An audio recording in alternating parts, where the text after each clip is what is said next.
Howdy folks, EJ here, and today I am taking another look at the magical rainbow beacon. As you can see behind me, this beacon changes colors every couple of seconds, and it is pretty cool looking. I think it's a nice addition to your base, and it's also pretty useful if you decide to add some effects to the beacon, and it gives you like regeneration or something in your base.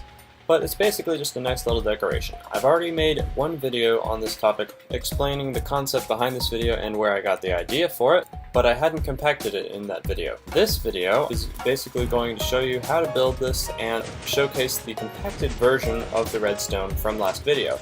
This time I have compacted all the redstone necessary to make this work into a tiny little space and made it all nice and neat, very efficient, and more resource friendly. Now it fits into an area that is 8 by 12 by 6, and it has a little activation lever right on the outside. However, it couldn't be compacted all the way because inherently piston tapes need to be kind of big. So it's still a little bit big, but with piston tapes you really can't help it that much because you need to have all the blocks going around in a big circle that can actually fit all the blocks. And I also have a little bit of empty space out here that I didn't even need. So, if you want to know how this works, I am going to go through how to build this layer by layer. First I'm going to show you what to put on the bottom layer, then I'm going to show you how to build the second layer, and so on and so on. And it's a pretty easy concept. For all this glass, you can check Xisuma's video to see what kind of color combinations you need to have to make it a nice transition through the entire spectrum of the rainbow. Or you can just download this because there will be a download link for both this world save and the schematic in the description and on Planet Minecraft. So without further ado, let's get right into how to build this. First off, what you're going to want to do is come over here and get yourself an area that is 8 blocks wide by 12 blocks wide. Then you're going to want to put a beacon on 1 block away from the side. Just put a 9 by 9 blocks of iron or whatever you want there. That'll make the beacon active. Then put a beacon in the center of that little pyramid. The beacon will activate and you'll have a nice little beam. Then in the corner here, put 2 blocks side by side diagonally from each other. Then put 2 repeaters, this one on 1 tick and this one on 4 ticks. And then the same on this side, 4 and 1, attached to this block, and then a little trail of blocks going to this piston, then 3 blocks in an L shape right here, 1 block away from the piston. Then come over here and create your main. This is what's going to continually give us pulses.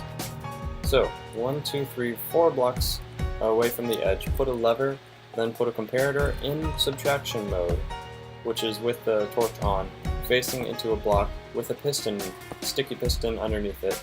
Then have a 4 tick delay into this block here, and then a redstone vest, and then a 2 tick delay back into this thing. This will give us a nice block that continually gives us pulses.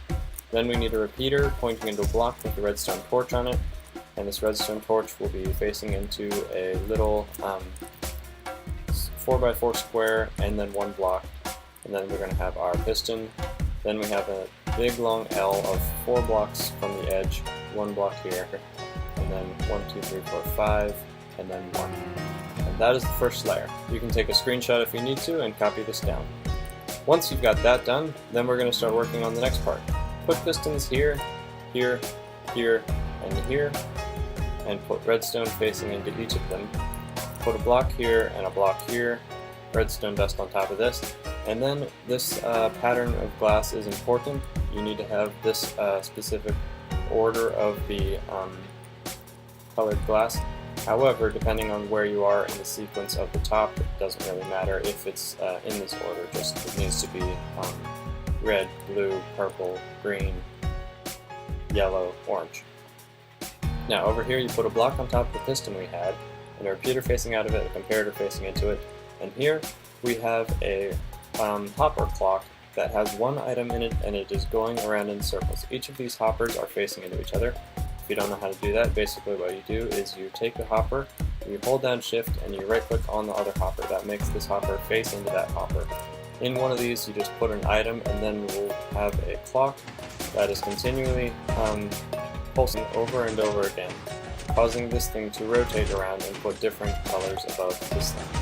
But we don't want that happening all the time, so we need to take another block, put it on top of this redstone block, and then put a torch out here as well. Now just put blocks in all the places that you see here. Put a redstone repeater facing into this block, and some redstone dust connecting up to this redstone torch and this redstone repeater that faces into a block above the empty space. Then we have a 4-tick delay coming out here to this block. And now you are done with the second layer. For the next layer, you need to put some redstone dust on top of this block, put 3 blocks down across like this. Then we have our huge bunch of glass up here.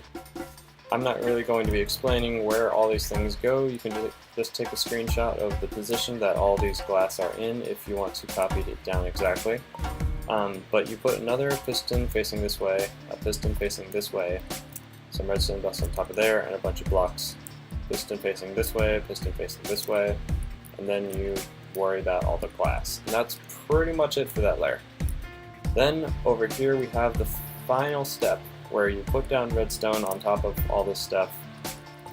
Put down redstone on top of here. You have a glowstone block here just to make sure that this piston doesn't get activated by power block 2 blocks above it. And then we have the redstone running into these 2 pistons, so it's a double piston tape going all the way around for all 4 sides. Then we just fill out the rest of the redstone, put some redstone on top of there, connect this up to here, and connect this one over to here. Doesn't really matter where this redstone goes as long as it doesn't connect with that one down there, so you could make this,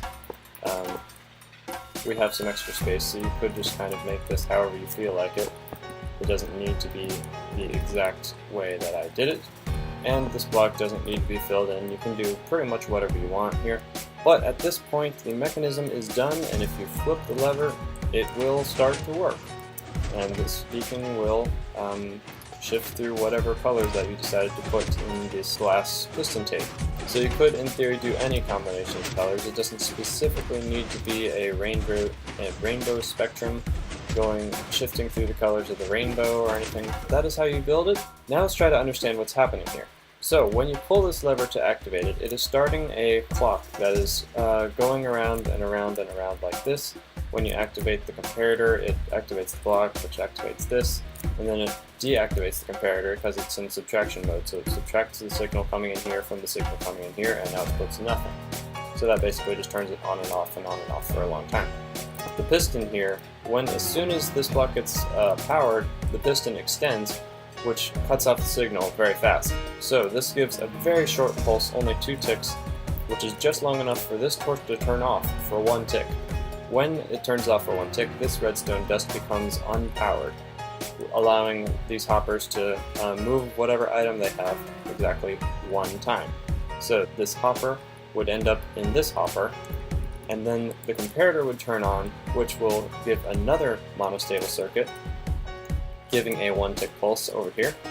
This 1-tick pulse will come over here and activate this piston and this piston simultaneously.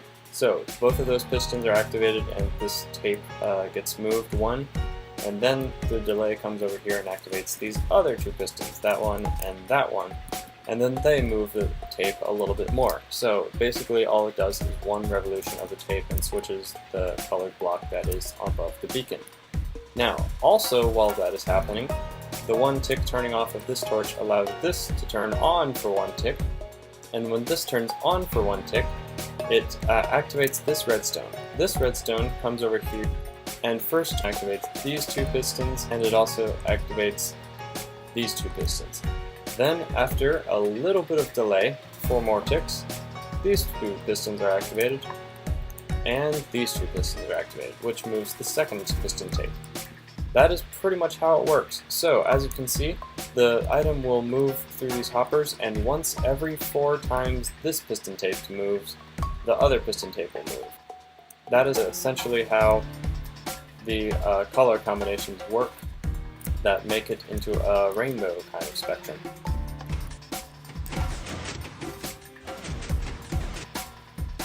But that is pretty much all that's happening there. I hope you enjoyed this video. Thank you very much for watching, and I will see you all later. Bye bye.